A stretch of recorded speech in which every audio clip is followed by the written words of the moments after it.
오늘 말씀 제목은 이제 끝까지입니다. 끝까지. 한번 따라해 볼까요? 끝까지. 끝까지.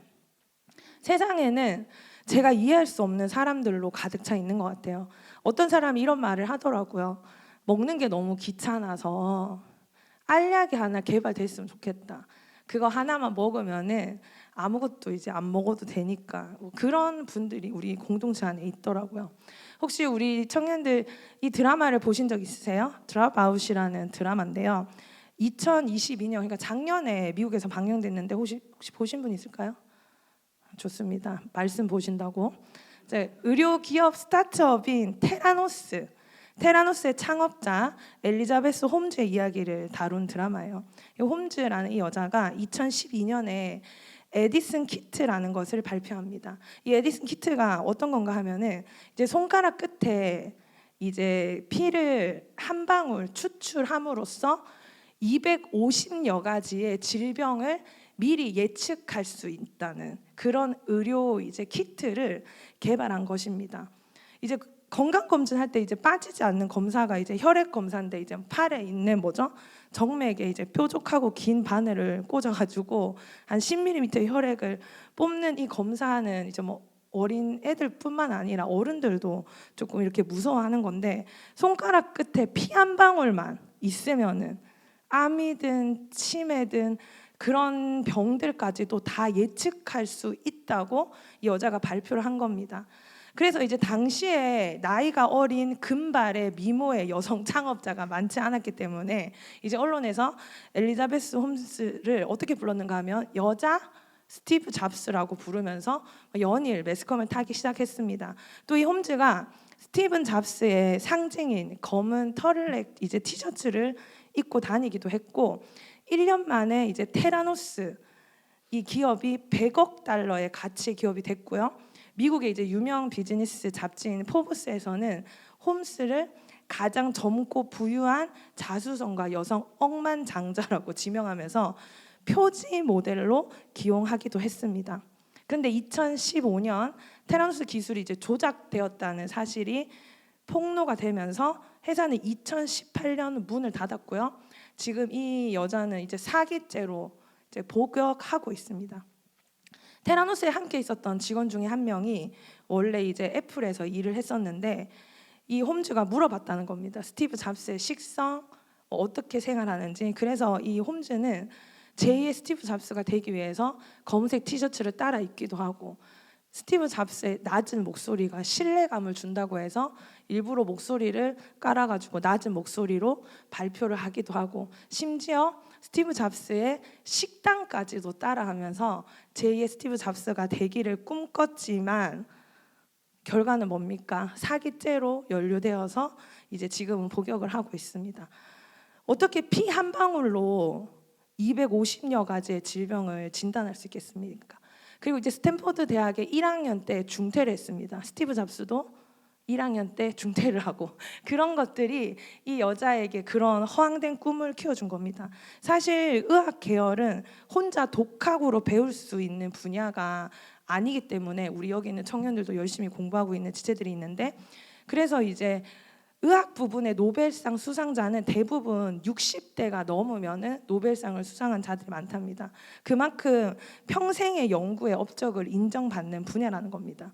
그런데 이제 이 홈즈는 피 한 방울로 모든 병을 밝혀낼 수 있다고 발표하고 지금 이제 복역 중인데 마찬가지로 우리 그리스도인들 중에도 이제 예수 믿고 성령이 이제 나에게 임했으니까 하루 아침에 성숙한 신앙인으로 변화될 거라고 착각하는 사람들이 있습니다.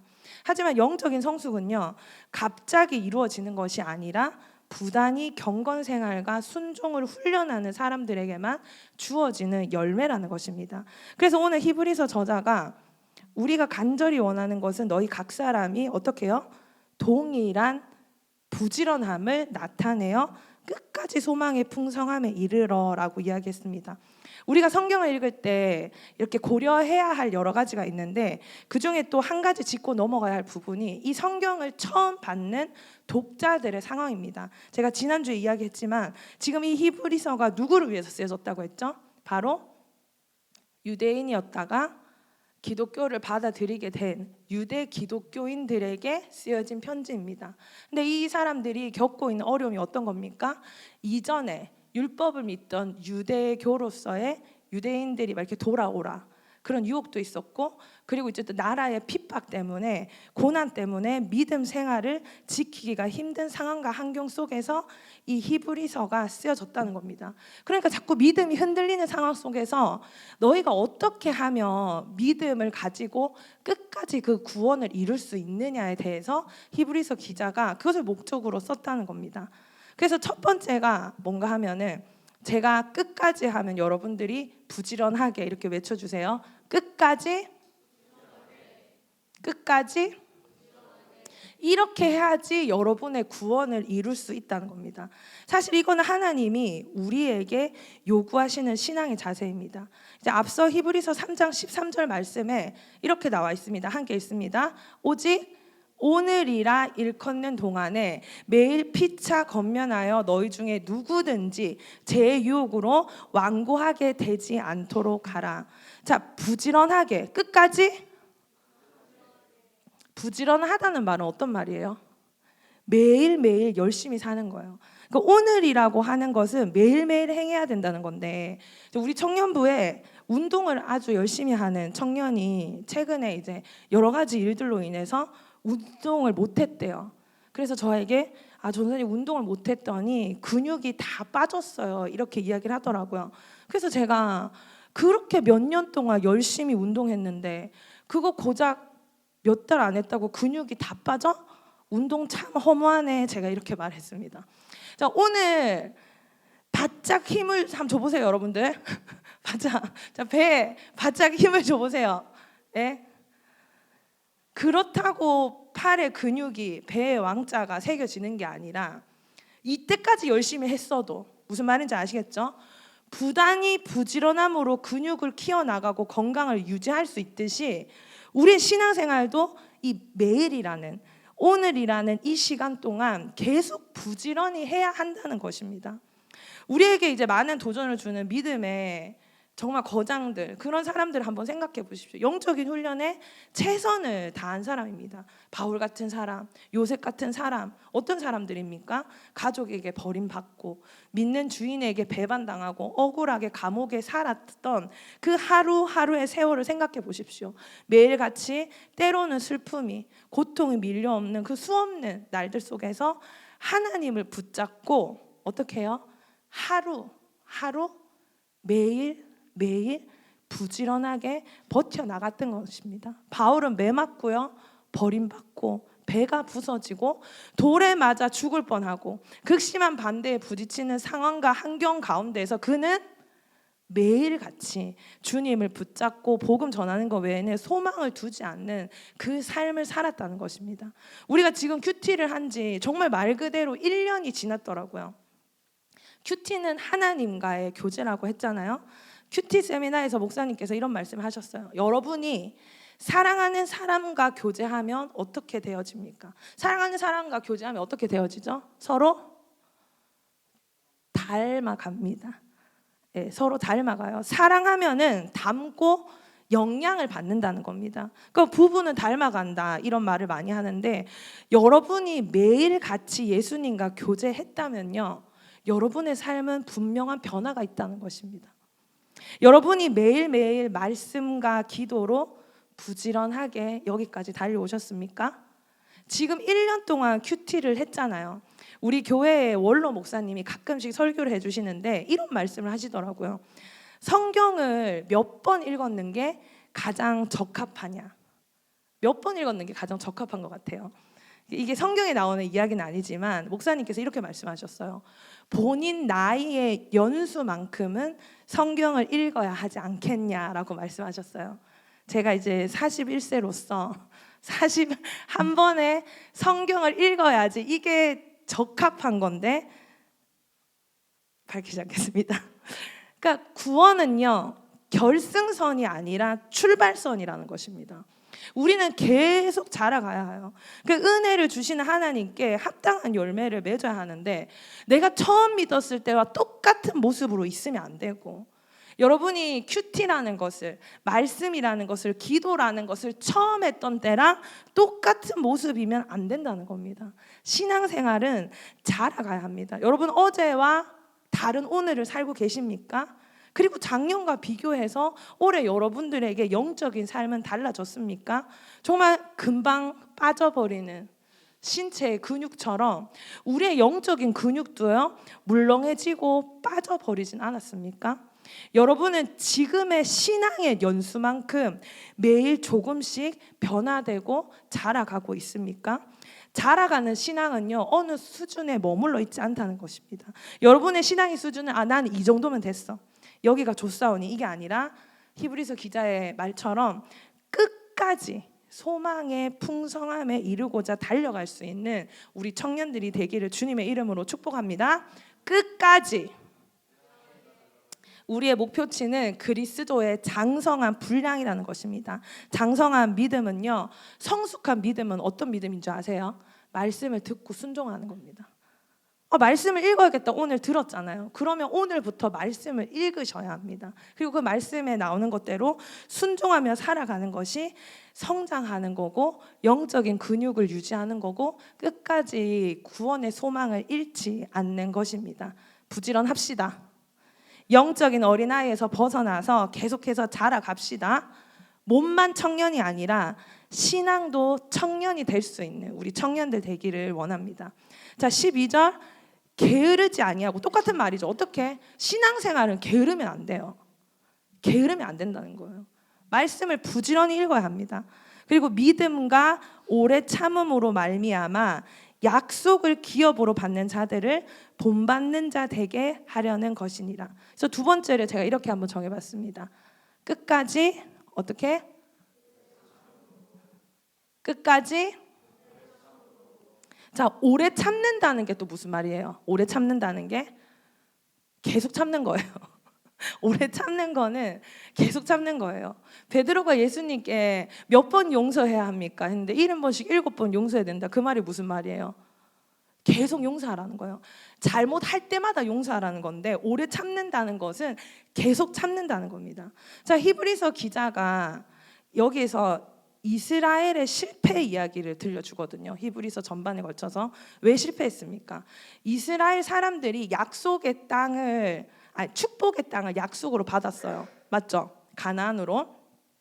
그런데 1세대들이 광야에서 약속의 땅에 들어가지 못하고 다 죽어버렸습니다. 왜 못 들어갔다고 했어요? 왜 약속의 땅에 못 들어갔다고 했어요? 그들의 불순종과 완악함으로. 자, 여러분들 마음이 완고하세요? 마음이 딱딱하세요? 여러분 항상 불순종하세요? 그러니까 막 이렇게 고개도 흔들고 이렇게 생각을 하는 것 같은데, 우리는 완고한 마음, 불순종 하면은 막 대단한 죄악이라고 생각할 수 있는데, 살면서 뭐 대단한 죄를 지었다고 생각할 수 있는데, 광야에서 그 약속의 땅을 들어가지 못한 사람들이 어떤 불평을 했는지 한번 생각해 보세요. 어떤 불평을 했어요, 그 사람들이? 광야에서 어떤 불평을 했습니까? 물이 없다, 또 고기가 없다, 음식이 없다. 이거는 바로 일상에 여러분들도 하고 있는 작은 불평 아니에요? 오늘 하루 내가 살아가면서 여러분들이 이번 주에 살면서 제일 많이 한 불평이 뭐가 있었는지 한번 생각해 보십시오. 여러분들이 일상을 살면서 하나님 없는 것 같아, 하나님 지금 어디 계세요, 막 이런 하나님을 막 불신하고 부정하는 건 안 했겠죠. 그런데 이번 주에 가장 많이 한 불평을, 반복적으로 한 불평을 한번 생각해 보십시오. 저는 최근에 이제 집 계약 기간이 다 차서 한참 이제 집을 보러 다니고 있어요. 10몇 군데를 이렇게 집을 본 것 같은데, 이렇게 좀 크고 깨끗한 집을 보다가 저희 집에 딱 들어오면은 저도 모르게 우리 집 왜 이렇게 좁아? 이 말이 자꾸 이렇게 입 밖으로 나오더라고요. 집이 좁다, 이 말. 그렇게 심한 말 아니잖아요. 그렇게 나쁜 말 아니잖아요. 그런데 제가 그 다음 날도 우리 집은 왜 이래? 또 이렇게 이야기했거든요. 그래서 자꾸 이게 불평으로 이어지는 겁니다. 그래서 어젯밤에 이제 남편과 오늘 집을 대청소하기로 했어요. 집에 있는 짐을 좀 비워보자 이렇게 하면서, 그래서 이사한 것처럼 오늘 집을 치우기로 한 날인데요. 이스라엘 사람들이 한 것도 그런 작은 매일의 일상의 불평들이었는데, 그것이 쌓이고 쌓이다 보니까 마음이 딱딱해지고 결국에 하나님을 원망하고 하나님의 말씀도 듣지 않는 자리까지 가게 되었다는 겁니다. 여러분들 일상 속에서 반복적으로 불평하는 것이 없는지 잘 생각해 보십시오. 별거 아닌 것 같은데 그것을 통해서 반복되는 불평과 원망으로 인해서 사단이 여러분의 그 틈을 타고 들어가서 여러분의 마음을 완고하게 한다는 겁니다. 하나님은 광야를 지나는 이스라엘 백성에게 수많은 기적을 보여주셨음에도 불구하고 그들은 끝내 하나님을 향한 믿음을 저버렸습니다. 집이 좁다고 생각하는 거랑 하나님을 원망하는 게 처음에는 대단한 연결점이 없다고 생각했는데, 집이 좁다 하다 보니까 제 마음속에 하나님에 대한 원망과 불평으로 이어져 있는 제 자신을 발견하게 된 것입니다. 하나님은 저를요, 아는 사람 한 명 없는 이 광야 같은 뉴욕에 정착하게 하시고 지금까지 인도하시고요, 귀엽고 사랑스러운 자녀도 허락해 주셨고, 그리고 이렇게 귀한 나우 공동체도 섬길 수 있는 기회를 주셨음에도 불구하고 내 삶 속에서 일어나는 그런 작은 원망 하나가 하나님이 저에게 보여준 수많은 기적에도 불구하고 하나님을 향한 믿음을 저버리는 자리까지 갈 수 있는 위험성이 있다는 것을 저는 깨닫게 되었습니다. 이스라엘 사람들은요, 모세가 광야에서 자신을 죽이려 한다고 비난했고, 가나안 땅을 정탐하고 온 정탐꾼들은 하나님의 약속을 보지 않고 그 땅을 정복하지 못할 땅이라고 절망하면서 하나님을 원망했다는 것입니다. 하나님이 하신 약속을 붙잡아야 하는데 눈에 보이는 대로 절망하고 원망하고 불평한 것입니다. 매일 반복되는 불평을 조심하십시오. 우리의 마음을 딱딱하게 하고 악한 마음을 품게 될 것입니다. 자, 세 번째입니다. 어떻게 우리의 구원을 이룰까? 끝까지. 자, 첫 번째 다시 한번 해볼까요? 끝까지. 두 번째 끝까지. 마지막 끝까지. 자, 약속을 기업으로 받은 자 이러면서 아브라함을 소개하고 있는데요. 히브리 기자가 아브라함은 오래 참아 약속을 받았다고 이야기합니다. 자, 우리가 이 놀라운 복음을 끝까지 지킬 수 있을까를 함께 나눴어요. 이 놀라운 구원을 어떻게 끝까지 지킬 수 있다고요? 첫 번째 부지런함으로, 두 번째 오래 참음으로. 자, 한국 사람들은 결혼할 때 이런 말을 합니다. 검은 머리 팥뿌리 될 때까지. 팥뿌리가 무슨 색이에요? 흰색이잖아. 그러니까 검은 머리가 흰색이 될 때까지는 몇 날이에요? 몇 날이에요? 수없이 많은 세월이라는 겁니다. 그러니까 그 검은 머리가 새하얗게 세워질 만큼 그 긴 세월을 그렇게 하루하루를 사랑하며 살겠냐고 묻는다는 것입니다. 결혼이라는 놀라운 약속을 이루어냈습니까? 결혼을 시작할 때 묻는 거라는 거예요. 완성해서 묻는 게 아니고 이 질문은 시작할 때 묻는 건데요. 결혼식은 약속이에요. 결혼식은 사랑의 끝이 아니라 또 다른 사랑의 시작을 알리는 것인데, 결혼은 이 약속을 어떻게 지키고 어떻게 이 약속의 과정을 이루어낼 것인지 출발선에 선 두 사람이 끝까지 약속을 지켜야지만, 무슨 말인지 알겠어요? 그 약속의 이루어짐을 받는다는 것입니다. 요즘에 깨어지는 가정들이 참 많습니다. 저도 가끔씩 제 주변에서 그런 어려운 일을 겪게 되는 커플들을 많이 보게 되는데요. 그런 이야기를 들을 때마다 제가 이제 저희 남편한테 이런 말을 하거든요. 여보, 우리는 절대로 그럴 일 없지. 우리는 행복하게 살자. 이렇게 제가 이렇게 말하면은, 예전에는 그렇지, 이렇게 우리랑은 상관도 없는 얘기지, 이렇게 상남자 이렇게 이야기했거든요. 그러니까 저희 신랑이 결혼할 때 제 귀에 이렇게 속삭인 말이 있어요. 사랑해, 행복하자, 이 말이 아니었고, 이제 결혼식 하는 날 두 손을 맞잡았는데 귓속말로 저한테 이렇게 하더라고요. 우리는 이혼은 없다. 이랬거든요. 근데 이제 세월이 흐르고 세월에 그러니까 조금 로맨틱함이 많이 떨어졌을지는 모르지만 이제는 제가요, 여보 우리는 절대 그럴 일 없지, 우리는 이혼할 일 없지 이렇게 말하면 이제는 남편이 고개를 살짝 숙이고 이렇게 말합니다. 모르지. 아니, 뒤에는 좋은 말이에요. 그러니까 겸손하게 살자. 하나님 은혜로 우리의 결혼 생활을 붙들어 달라고 기도하며 살아야지. 이렇게 말하는 것으로 바뀌었습니다. 혹시 이 자리에서 신앙을 가시하는 분들이 있습니까? 나는 하루쯤 말씀 안 봐도 괜찮아. 나는 뭐 이번 주 기도 안 해도 나는 괜찮겠지. 내가 믿어온 세월이 얼만데. 내가 지금까지 어떻게 하나님 나라와 교회를 섬겼는데 이렇게 말입니다. 근데 그게 아니라는 거예요. 오늘 하루에 주님과의 교제가 멀어져 있다면, 오늘 들려진 말씀 가운데 여러분이 순종하지 않는다면 여러분의 신앙생활은 위태해질 것입니다. 이것은 진리입니다. 여러분들의 신앙을 가시하지 마십시오. 우리의 영적 훈련 과정은요, 결혼 생활처럼 오랜 시간을 요구합니다. 우리는 변화를 이루어가면서 여러 가지 어려움을 만나게 될 거라는 거예요. 어떤 어려움을 만나게 돼요? 구원을 받았음에도 불구하고 빨리 변화되지 않는 자신에게 실망한 적 있으십니까? 또 여러 가지 삶의 문제들로 신앙을 포기하고 싶었던 적이 있습니까? 아무것도 하지 않고요, 결혼할 때 내 옆에 이 사람을 이 땅에서 사는 동안 사랑하겠습니까? 할 때 네! 하는 우렁찬 대답 하나로 그 결혼 생활이 이루어진다면 얼마나 편하겠습니까? 그 피 한 방울로 250가지의 인류가 두려워하는 그 질병을 밝혀낸다면 얼마나 좋겠습니까? 하지만 결혼 생활은 평생의 하루하루의 가정 속에서 그 약속을 붙들고 서로를 사랑하고 배려해주고 때로는 어렵고 힘든 가정도 함께 이겨나가는 그 하루하루가 모아져서 아름다운 결혼 생활이 이어진다는 것입니다. 우리는 오래 참아야 합니다. 그래야지 여러분의 구원을 이루어 갈 수 있습니다.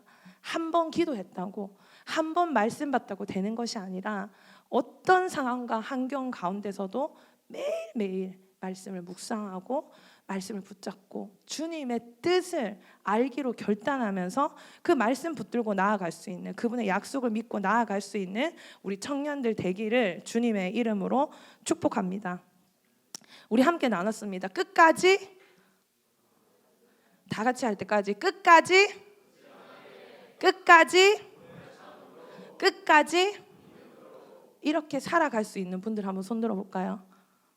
한 명 손 들었습니다. 신앙을 가시하시는 분. 자, 이렇게 살아가기로 결단하는 우리 모두가 되어야 하겠지만 이 과정이 쉽지가 않다는 것입니다. 저도 이번 주에 아무리 말씀을 읽어도 아무리 기도를 해도 좀 답답한 제 미래에 대한 두려움들이 몰려오는 것을 느꼈습니다. 부지런하게 하고 싶고 어떤 상황에서도 믿음으로 오래 참고 싶은데 그렇게 되지 않는 제 자신을 발견하면서 하나님 앞에, 그리고 청년들 앞에 내 부족하고 연약한 모습인데 어떻게 믿음을 설교하고 어떻게 하나님의 살아있는 메시지를 전할 수 있을까? 이런 고민을 하게 됩니다. 그런데 그런 저에게, 그런 여러분들에게 하나님이 해주시는 위로가 바로 히브리서 말씀인데요, 이 믿음의 경주가 혼자가 아니라는 겁니다. 여러분 혼자 감당할 이유가 없다는 것입니다. 지난주에 배웠듯이 예수님이 우리의 대제사장 되셔서 우리의 죄를 짊어지셨고 우리를 하나님과의 사이에서 중보하시는 중보자로 세워졌다는 겁니다. 예수님은 우리가 겪을 수 있는 모든 시련과 고통을 체험하셨습니다. 제자들의 배신, 함께 지내던 사람들이 다 떠나갔잖아요. 그리고 종교 지도자들의 박해, 십자가의 죽음과 같이 사실 우리는 짐작하기도 어려운 인생의 어려움을 우리를 위해서 친히 감당하신 분이 있다는 겁니다. 그리고 그 대제사장인 예수님은 우리가 나아갈 때 우리를 어떻게 보시는 분이시라고요? 짠하게, 불쌍하게 우리를 동정하시는 분이라는 겁니다.